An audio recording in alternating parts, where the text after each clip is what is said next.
ਮਤੀ ਦੀ ਅੰਜੀਲ ਬਾਪ 11 ਯੋਹਨਾ ਲਈ ਉਸਤਤ। ਇਉਂ ਹੋਇਆ ਕਿ ਜਾਂ ਯੀਸ਼ੂ ਆਪਣੇ 12 ਚੇਲਿਆਂ ਨੂੰ ਆਗਿਆ ਦੇ ਹਟਿਆ ਤਾਂ ਉੱਥੇ ਉਹਨਾਂ ਦੇ ਨਗਰਾਂ ਵਿੱਚ ਉਪਦੇਸ਼ ਦੇਣ ਅਤੇ ਪ੍ਰਚਾਰ ਕਰਨ ਲਈ ਚਲਿਆ ਗਿਆ।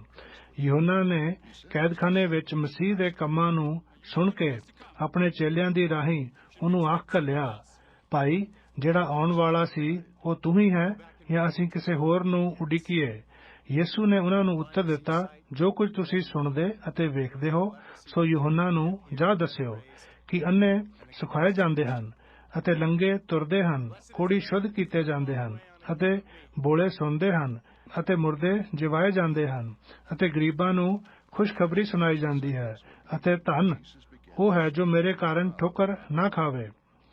ਜਾਂ ਉਹ ਤੁਰ ਪਏ ਤਾਂ ਯੀਸ਼ੂ ਯੋਹਨਾ ਦੇ ਵਿਖੇ ਲੋਕਾਂ ਨੂੰ ਕਹਿਣ ਲੱਗਾ, ਜੋ ਤੁਸੀਂ ਉਜਾੜ ਵਿੱਚ ਕੀ ਵੇਖਣ ਨਿਕਲੇ ਸੋ? ਕੀ ਇੱਕ ਕਾਨੇ ਨੂੰ ਜਿਹੜਾ ਹਵਾ ਨਾਲ ਹਿਲਦਾ ਹੈ? ਫਿਰ ਤੁਸੀਂ ਕੀ ਵੇਖਣ ਨਿਕਲੇ ਸੋ? ਕੀ ਮਹੀਨ ਵਸਤਰ ਪਹਿਨੇ ਹੋਏ ਇੱਕ ਮਨੁੱਖ ਨੂੰ? ਵੇਖੋ, ਉਹ ਜਿਹੜੇ ਮਹੀਨ ਵਸਤਰ ਪਹਿਨਦੇ ਹਨ ਰਾਜਿਆਂ ਦੇ ਮਹਿਲਾਂ ਵਿੱਚ ਹਨ। ਫਿਰ ਤੁਸੀਂ ਕਾਹਨੂੰ ਨਿਕਲੇ ਸੀ? ਕੀ ਇੱਕ ਨਬੀ ਨੂੰ ਵੇਖਣ ਨੂੰ? ਹਾਂ, ਮੈਂ ਤੁਹਾਨੂੰ ਆਖਦਾ ਹਾਂ, ਸਗੋਂ ਨਬੀ ਨਾਲੋਂ ਵੀ ਵੱਡਾ। ਇਹ ਉਹ ਹੈ ਜਿਹਦੇ ਹੱਕ ਵਿੱਚ ਲਿਖਿਆ ਹੋਇਆ ਹੈ ਕਿ ਵੇਖ, ਮੈਂ ਆਪਣਾ ਦੂਤ ਤੇਰੇ ਅੱਗੇ ਘੱਲਦਾ ਹਾਂ, ਜਿਹੜਾ ਤੇਰੇ ਅੱਗੇ ਤੇਰਾ ਰਾਹ ਤਿਆਰ ਕਰੇਗਾ।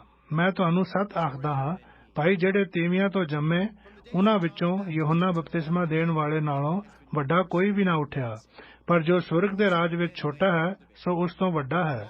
ਅਤੇ ਯੋਹਨਾ ਬਪਤਿਸਮਾ ਦੇਣ ਵਾਲੇ ਦੇ ਦਿਨਾਂ ਤੋਂ ਹੁਣ ਤੋੜੀ ਸੁਰਗ ਦੇ ਰਾਜ ਉੱਤੇ ਜ਼ੋਰ ਮਾਰਿਆ ਜਾਂਦਾ ਹੈ ਅਤੇ ਜ਼ੋਰ ਮਾਰਨ ਵਾਲੇ ਉਸ ਨੂੰ ਖੋਹ ਲੈਂਦੇ ਹਨ, ਕਿਉਂ ਜੋ ਸਾਰੇ ਨਬੀ ਅਤੇ ਤੁਰੇਤ ਯੋਹਨਾ ਤਿੱਕਰ ਅਗਮ ਵਾਕ ਕਰਦੇ ਸਨ ਅਤੇ ਆਉਣ ਵਾਲਾ ਏਲੀਆ ਇਹੋ ਹੈ। ਚਾਹੋ ਤਾਂ ਮੰਨੋ, ਜਿਹਦੇ ਸੁਣਨ ਦੇ ਕੰਨ ਹੋਣ ਸੋ ਸੁਣੋ। ਪਰ ਮੈਂ ਇਸ ਪੀੜ੍ਹੀ ਦੇ ਲੋਕਾਂ ਨੂੰ ਕਿਹਦੇ ਵਰਗਾ ਦੱਸਾਂ?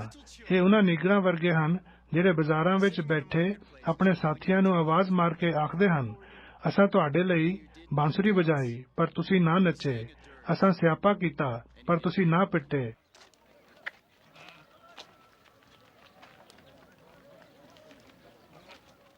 ਕਿਉਂ ਜੋ ਯੋਹਨਾ ਨਾ ਖਾਂਦਾ ਨਾ ਪੀਂਦਾ ਆਇਆ ਹੈ ਅਤੇ ਉਹ ਆਖਦਾ ਹੈ ਜੋ ਉਹਦੇ ਨਾਲ ਇੱਕ ਭੂਤ ਹੈ, ਮਨੁੱਖ ਦਾ ਪੁੱਤਰ ਖਾਂਦਾ ਪੀਂਦਾ ਆਇਆ।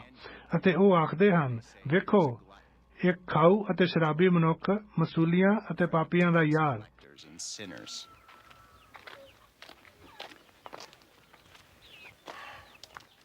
ਸੋ ਗਿਆਨ ਆਪਣੇ ਕਰਮਾਂ ਤੋਂ ਸੱਚਾ ਠਹਿਰਿਆ।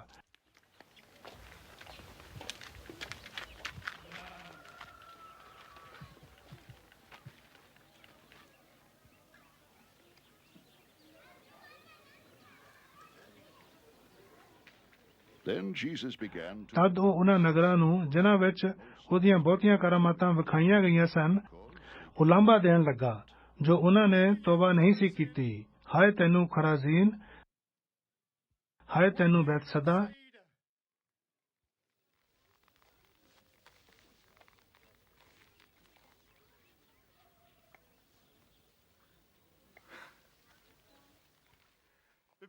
ਕਿਉਂਕਿ ਜਿਹੜੀਆਂ ਕਰਾਮਾਤਾਂ ਤੁਹਾਡੇ ਵਿੱਚ ਵਿਖਾਈਆਂ ਗਈਆਂ ਜੇ ਸੂਰ ਅਤੇ ਸੈਦਾ ਵਿੱਚ ਵਿਖਾਈਆਂ ਜਾਂਦੀਆਂ ਤਾਂ ਉਹ ਤੱਪੜ ਪਹਿਨ ਕੇ ਅਤੇ ਸੁਆਹ ਵਿੱਚ ਬੈਠ ਕੇ ਕਦੇ ਦੀ ਤੋਬਾ ਕਰ ਲੈਂਦੇ। ਪਰ ਮੈਂ ਤੁਹਾਨੂੰ ਆਖਦਾ ਹਾਂ, ਜੋ ਨਿਆਂ ਦੇ ਦਿਨ ਤੁਹਾਡੇ ਨਾਲ ਸੂਰ ਅਤੇ ਸੈਦਾ ਦਾ ਹਾਲ ਝੱਲਣ ਯੋਗ ਹੋਵੇਗਾ।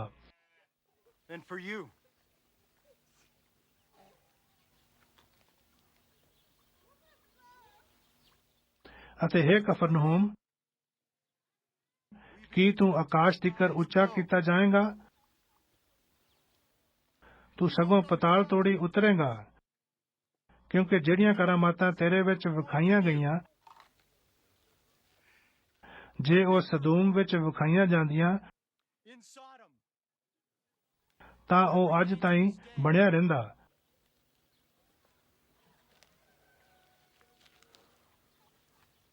ਪਰ ਮੈਂ ਤੈਨੂੰ ਆਖਦਾ ਹਾਂ, ਭਾਈ, ਨਿਆਂ ਦੇ ਦਿਨ ਤੇਰੇ ਨਾਲੋਂ ਸਦੂਮ ਦੇਸ਼ ਦਾ ਹਾਲ ਝੱਲਣ ਯੋਗ ਹੋਵੇਗਾ।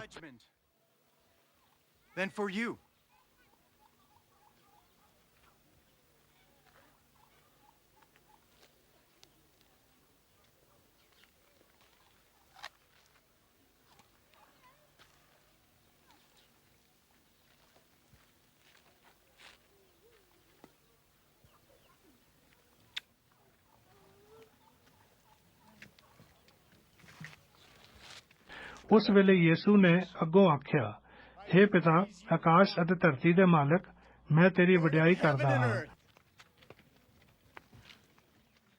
ਜੋ ਤੈਂ ਇਹਨਾਂ ਗੱਲਾਂ ਨੂੰ ਗਿਆਨੀਆਂ ਅਤੇ ਬੁੱਧਵਾਨਾਂ ਤੋਂ ਗੁਪਤ ਰੱਖਿਆ ਅਤੇ ਉਹਨਾਂ ਨੂੰ ਨਿਆਣਿਆਂ ਉੱਤੇ ਪ੍ਰਗਟ ਕੀਤਾ।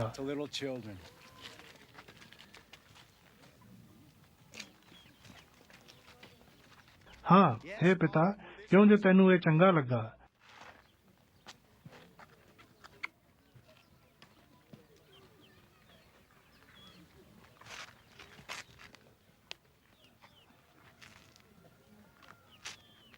ਸਭ ਕੁਝ ਮੇਰੇ ਪਿਤਾ ਨੇ ਮੈਨੂੰ ਸੌਂਪਿਆ ਹੋਇਆ ਹੈ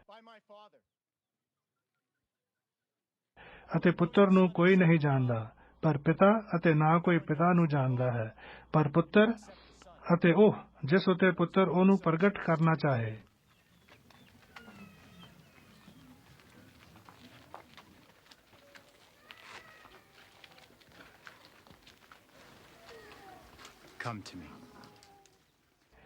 ਹੇ ਸਾਰੇ ਥਕੇ ਹੋਏ ਅਤੇ ਭਾਰ ਹੇਠ ਦਬੇ ਹੋਇਓ,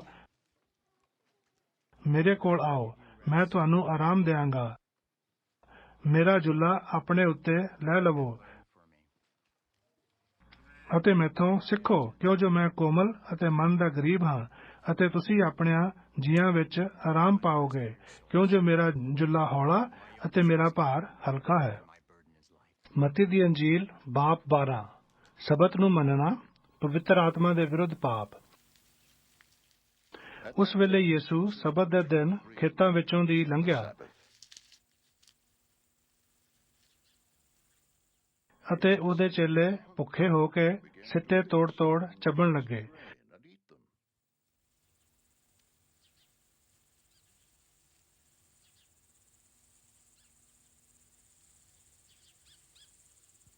ਅਤੇ ਫਰੀਸੀਆਂ ਨੇ ਵੇਖ ਕੇ ਉਹਨਾਂ ਨੂੰ ਕਿਹਾ, ਵੇਖ, ਤੇਰੇ ਚੇਲੇ ਉਹ ਕੰਮ ਕਰਦੇ ਹਨ ਜਿਹੜਾ ਸਬਤ ਦੇ ਦਿਨ ਕਰਨਾ ਯੋਗ ਨਹੀਂ। ਪਰ ਉਸਨੇ ਉਹਨਾਂ ਨੂੰ ਆਖਿਆ, ਭਲਾ ਤੁਸੀਂ ਇਹ ਨਹੀਂ ਪੜ੍ਹਿਆ, ਭਾਈ ਦਾਊਦ ਨੇ ਕੀ ਕੀਤਾ, ਜਾਂ ਉਹ ਅਤੇ ਉਹਦੇ ਸਾਥੀ ਭੁੱਖੇ ਸਨ, ਜੋ ਉਹ ਕਿਉਂਕਰ ਪਰਮੇਸ਼ਵਰ ਦੇ ਘਰ ਵਿੱਚ ਗਿਆ ਅਤੇ ਚੜਾਵੇ ਦੀਆਂ ਰੋਟੀਆਂ ਖਾਧੀਆਂ, ਜਿਹੜੀਆਂ ਉਹਨੂੰ ਅਤੇ ਉਹਦੇ ਸਾਥੀਆਂ ਨੂੰ ਖਾਣੀਆਂ ਯੋਗ ਨਹੀਂ ਸਨ, ਪਰ ਨਿਰੇ ਜਾਜਕਾਂ ਨੂੰ।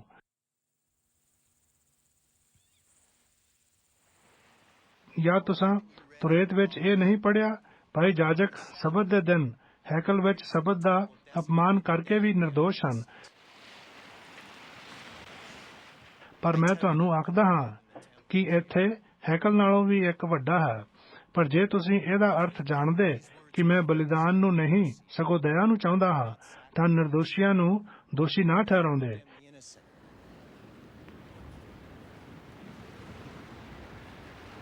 ਕਿਉਂ ਜੋ ਮਨੁੱਖ ਦਾ ਪੁੱਤਰ ਸਬਤ ਦੇ ਦਿਨ ਦਾ ਮਾਲਕ ਹੈ।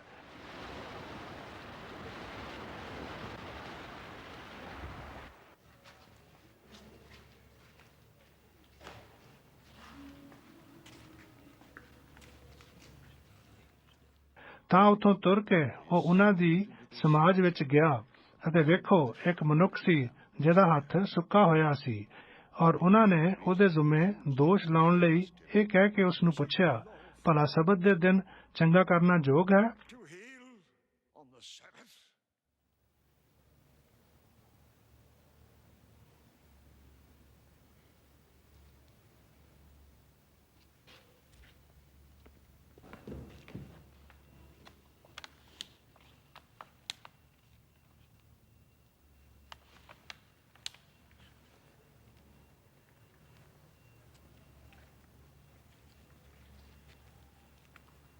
ਉਹਨੇ ਉਹਨਾਂ ਨੂੰ ਕਿਹਾ, ਭਾਈ, ਤੁਹਾਡੇ ਵਿੱਚੋਂ ਇਹੋ ਜਿਹਾ ਕਿਹੜਾ ਮਨੁੱਖ ਹੈ ਜਿਹਦੇ ਕੋਲ ਇੱਕ ਭੇਡ ਹੋਵੇ, ਅਤੇ ਜੇ ਉਹ ਸਬਤ ਦੇ ਦਿਨ ਟੋਏ ਵਿੱਚ ਡਿੱਗ ਪਵੇ ਤਾਂ ਉਹ ਉਸ ਨੂੰ ਫੜ ਕੇ ਨਾ ਕੱਢੇ?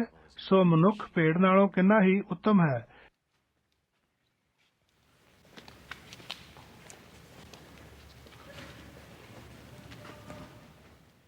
ਇਸ ਲਈ ਸਬਤ ਦੇ ਦਿਨ ਭਲਾ ਕਰਨਾ ਯੋਗ ਹੈ।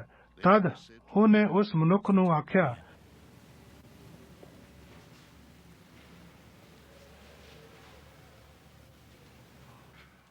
ਆਪਣਾ ਹੱਥ ਲੰਮਾ ਕਰ, ਅਤੇ ਉਸਨੇ ਲੰਮਾ ਕੀਤਾ, ਤਾਂ ਉਹ ਦੂਏ ਵਰਗਾ ਫੇਰ ਚੰਗਾ ਹੋ ਗਿਆ। ਤਦ ਫਰੀਸੀਆਂ ਨੇ ਬਾਹਰ ਜਾ ਕੇ ਉਹਦੇ ਵਿਰੁੱਧ ਮਤਾ ਕੀਤਾ ਜੋ ਕਿਸ ਤਰ੍ਹਾਂ ਉਹਦਾ ਨਾਸ਼ ਕਰੀਏ।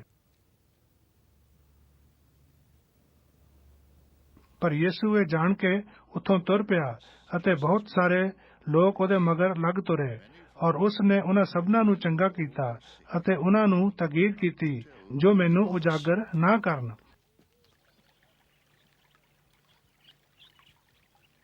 ਤਾਂ ਜੋ ਉਹ ਵਾਕ ਜਿਹੜਾ ਯਸਾਇਆ ਨਬੀ ਨੇ ਆਖਿਆ ਸੀ ਪੂਰਾ ਹੋਵੇ, ਵੇਖੋ ਮੇਰਾ ਸੇਵਕ ਜਿਹਨੂੰ ਮੈਂ ਚੁਣਿਆ ਹੈ, ਮੇਰਾ ਪਿਆਰਾ ਜਿਸ ਤੋਂ ਮੇਰਾ ਜੀ ਪ੍ਰਸੰਨ ਹੈ।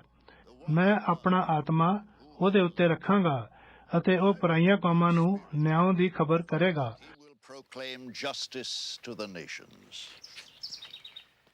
ਉਹ ਨਾ ਝਗੜਾ ਕਰੇਗਾ, ਨਾ ਉੱਚਾ ਬੋਲੇਗਾ, ਨਾ ਚੌਂਕਾਂ ਵਿੱਚ ਕੋਈ ਉਹਦੀ ਆਵਾਜ਼ ਸੁਣੇਗਾ।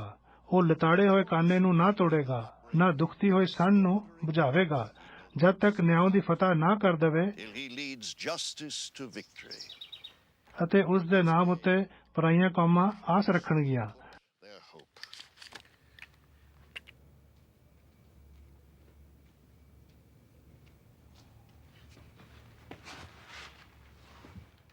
ਤਦ ਇੱਕ ਅੰਨਾ ਗੂੰਗਾ ਜਿਹਨੂੰ ਭੂਤ ਚਿੰਬੜਿਆ ਹੋਇਆ ਸੀ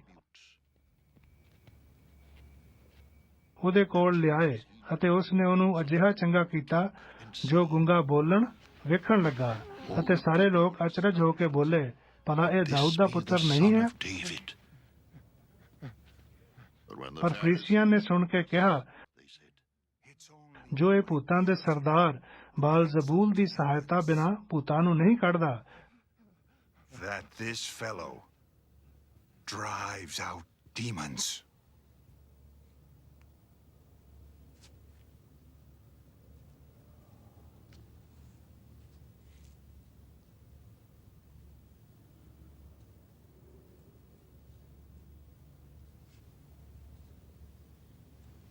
ਪਰ ਉਸ ਨੇ ਉਹਨਾਂ ਦੀ ਸੋਚ ਵਿਚਾਰ ਜਾਣ ਕੇ ਉਹਨਾਂ ਨੂੰ ਆਖਿਆ, ਭਾਈ ਜਿਸ ਕਿਸੇ ਰਾਜ ਵਿੱਚ ਫੁੱਟ ਪੈਂਦੀ ਹੈ ਸੋ ਵੀਰਾਨ ਹੋ ਜਾਂਦਾ ਹੈ, ਅਤੇ ਜਿਸ ਕਿਸੇ ਨਗਰ ਅਥਵਾ ਘਰ ਵਿੱਚ ਫੁੱਟ ਪੈਂਦੀ ਹੈ ਉਹ ਕਾਇਮ ਨਾ ਰਹੇਗਾ। ਅਤੇ ਜੇ ਸ਼ੈਤਾਨ ਹੀ ਸ਼ੈਤਾਨ ਨੂੰ ਕੱਢਦਾ ਹੈ ਤਾਂ ਆਪਣੇ ਆਪ ਵਿੱਚ ਹੀ ਫੁੱਟ ਪੈ ਗਈ ਹੈ, ਫਿਰ ਉਹਦਾ ਰਾਜ ਕਿਉਂ ਕਾਇਮ ਰਹੇਗਾ। ਔਰ ਜੇ ਮੈਂ ਬਾਜ਼ਬੂਲ ਦੀ ਸਹਾਇਤਾ ਨਾਲ ਭੂਤਾਂ ਨੂੰ ਕੱਢਦਾ ਹਾਂ ਤਾਂ ਤੁਹਾਡੇ ਪੁੱਤਰ ਕਿਹਦੀ ਸਹਾਇਤਾ ਨਾਲ ਕੱਢਦੇ ਹਨ? ਇਸ ਲਈ ਤੁਹਾਡਾ ਨਿਆਂ ਕਰਨ ਵਾਲੇ ਉਹ ਹੋਣਗੇ।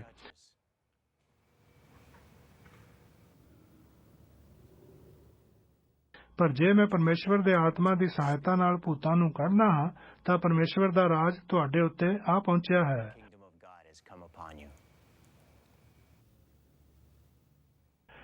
ਅਥਵਾ ਕੋਈ ਕਿਸੇ ਜ਼ੋਰਾਵਰ ਦੇ ਘਰ ਵਿੱਚ ਵੜ ਕੇ ਉਹਦਾ ਮਾਲ ਕਿੱਕਰ ਲੁੱਟ ਸਕਦਾ ਹੈ? ਜੇ ਪਹਿਲਾਂ ਉਸ ਜ਼ੋਰਾਵਰ ਨੂੰ ਬੰਨ ਨਾ ਲਵੇ ਤਾਂ ਉਹਦਾ ਘਰ ਲੁੱਟੇਗਾ। ਜੋ ਮੇਰੇ ਨਾਲ ਨਹੀਂ ਸੋ ਮੇਰੇ ਵਿਰੁੱਧ ਹੈ।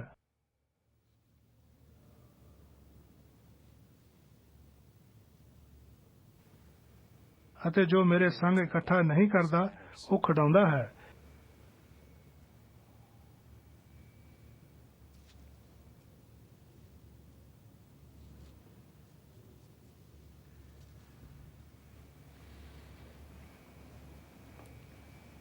ਇਸ ਲਈ ਮੈਂ ਤੁਹਾਨੂੰ ਆਖਦਾ ਹਾਂ, ਜੋ ਹਰ ਇੱਕ ਪਾਪ ਅਤੇ ਕੁਫਰ ਮਨੁੱਖਾਂ ਨੂੰ ਮਾਫ ਕੀਤਾ ਜਾਵੇਗਾ, ਪਰ ਉਹ ਕੁਫਰ ਜਿਹੜਾ ਆਤਮਾ ਦੇ ਵਿਰੁੱਧ ਹੋਵੇ ਮਾਫ ਨਹੀਂ ਕੀਤਾ ਜਾਵੇਗਾ। ਅਤੇ ਜੋ ਕੋਈ ਮਨੁੱਖ ਦੇ ਪੁੱਤਰ ਦੇ ਵਿਰੁੱਧ ਗੱਲ ਕਰੇ ਉਹਨੂੰ ਮਾਫ ਕੀਤਾ ਜਾਏਗਾ, ਪਰ ਜੋ ਕੋਈ ਪਵਿੱਤਰ ਆਤਮਾ ਦੇ ਵਿਰੁੱਧ ਗੱਲ ਕਰੇ ਉਸ ਨੂੰ ਨਾ ਇਸ ਜੱਗ ਵਿੱਚ ਨਾ ਆਉਣ ਵਾਲੇ ਜੱਗ ਵਿੱਚ ਮਾਫ ਕੀਤਾ ਜਾਏਗਾ। ਬਿਰਛ ਨੂੰ ਚੰਗਾ ਬਣਾਓ ਅਤੇ ਉਹਦੇ ਫਲ ਨੂੰ ਵੀ ਚੰਗਾ।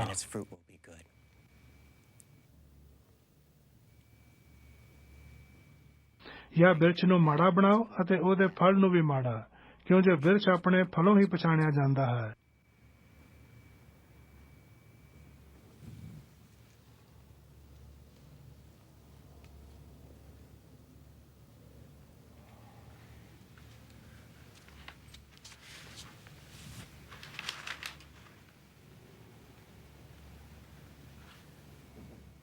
ਹੇ ਸੱਪਾਂ ਦੇ ਬੱਚਿਓ,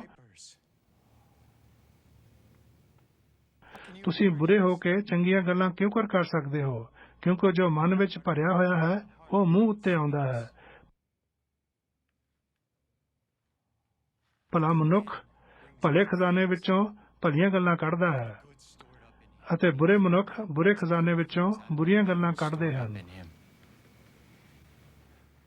ਪਰ ਮੈਂ ਤੁਹਾਨੂੰ ਆਖਦਾ ਹਾਂ, ਭਾਈ ਮਨੁੱਖ ਹਰੇਕ ਅਕਾਰਤ ਗੱਲ ਤੋਂ ਜੋ ਬੋਲਣ ਨਿਆਉ ਦੇ ਦਿਨ ਉਹਦਾ ਹਿਸਾਬ ਦੇਣਗੇ। ਇਸ ਲਈ ਜੋ ਤੂੰ ਆਪਣੀਆਂ ਗੱਲਾਂ ਤੋਂ ਧਰਮੀ ਅਤੇ ਆਪਣੀਆਂ ਗੱਲਾਂ ਤੋਂ ਦੋਸ਼ੀ ਠਹਿਰਾਇਆ ਜਾਏਗਾ। ਤਦ ਕਿੰਨੇ ਗ੍ਰੰਥੀਆਂ ਅਤੇ ਫਰੀਸੀਆਂ ਨੇ ਅੱਗੋਂ ਆਖਿਆ, ਗੁਰੂ ਜੀ, ਅਸੀਂ ਤੇਥੋਂ ਕੋਈ ਨਿਸ਼ਾਨੀ ਵੇਖਣੀ ਚਾਹੁੰਦੇ ਹਾਂ। ਪਰ ਉਸਨੇ ਉਹਨਾਂ ਨੂੰ ਉੱਤਰ ਦਿੱਤਾ ਕਿ ਬੁਰੀ ਅਤੇ ਹਰਾਮਕਾਰ ਪੀੜ੍ਹੀ ਨਿਸ਼ਾਨੀ ਚਾਹੁੰਦੀ ਹੈ, ਔਰ ਯੂਨਾ ਨਬੀ ਦੀ ਨਿਸ਼ਾਨੀ ਬਿਨਾਂ ਕੋਈ ਹੋਰ ਨਿਸ਼ਾਨੀ ਉਹਨਾਂ ਨੂੰ ਦਿੱਤੀ ਨਾ ਜਾਵੇਗੀ। ਕਿਉਂਕਿ ਜਿਸ ਤਰ੍ਹਾਂ ਯੂਨਾ 3 ਦਿਨ ਅਤੇ 3 ਰਾਤ ਮੱਛੀ ਦੇ ਢਿੱਡ ਵਿੱਚ ਸੀ, ਉਸੇ ਤਰ੍ਹਾਂ ਮਨੁੱਖ ਦਾ ਪੁੱਤਰ 3 ਦਿਨ ਅਤੇ 3 ਰਾਤ ਧਰਤੀ ਦੇ ਅੰਦਰ ਹੋਵੇਗਾ। ਨੀਨਵਾ ਦੇ ਲੋਕ ਅਦਾਲਤ ਵਿੱਚ ਇਸ ਪੀੜ੍ਹੀ ਦੇ ਲੋਕਾਂ ਨਾਲ ਉੱਠ ਖੜੇ ਹੋਣਗੇ ਅਤੇ ਇਹਨਾਂ ਨੂੰ ਦੋਸ਼ੀ ਠਹਿਰਾਉਣਗੇ, ਕਿਉਂ ਜੋ ਉਹਨਾਂ ਨੇ ਯੂਨਾ ਦਾ ਪ੍ਰਚਾਰ ਸੁਣ ਕੇ ਤੋਬਾ ਕੀਤੀ। ਅਤੇ ਵੇਖੋ, ਇੱਥੇ ਯੂਨਾ ਨਾਲੋਂ ਵੀ ਇੱਕ ਵੱਡਾ ਹੈ। ਦੱਖਣ ਦੀ ਰਾਣੀ ਅਦਾਲਤ ਵਿੱਚ ਇਸ ਪੀੜ੍ਹੀ ਦੇ ਲੋਕਾਂ ਨਾਲ ਉੱਠੇਗੀ ਅਤੇ ਇਹਨਾਂ ਨੂੰ ਦੋਸ਼ੀ ਠਹਿਰਾਏਗੀ, ਕਿਉਂ ਜੋ ਉਸ ਧਰਤੀ ਦੀ ਹੱਦੋਂ ਸੁਲੇਮਾਨ ਦਾ ਗਿਆਨ ਸੁਣਨ ਆਈ। ਅਤੇ ਵੇਖੋ, ਇੱਥੇ ਸੁਲੇਮਾਨ ਨਾਲੋਂ ਵੀ ਇੱਕ ਵੱਡਾ ਹੈ।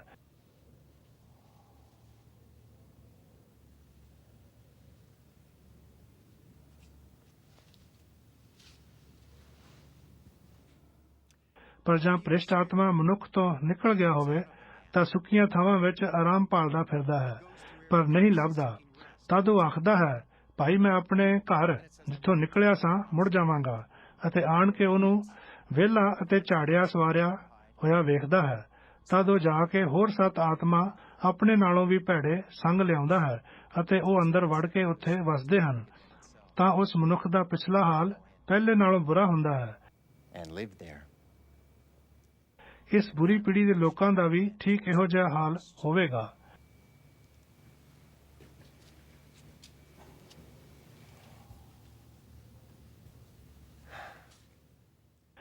ਉਹ ਅਜੇ ਲੋਕਾਂ ਨਾਲ ਗੱਲਾਂ ਪਿਆ ਕਰਦਾ ਸੀ ਕਿ ਵੇਖੋ, ਉਹਦੀ ਮਾਤਾ ਅਤੇ ਉਹਦਾ ਭਰਾ ਬਾਹਰ ਖੜੇ ਉਸ ਨਾਲ ਗੱਲ ਕਰਨਾ ਚਾਹੁੰਦੇ ਸਨ।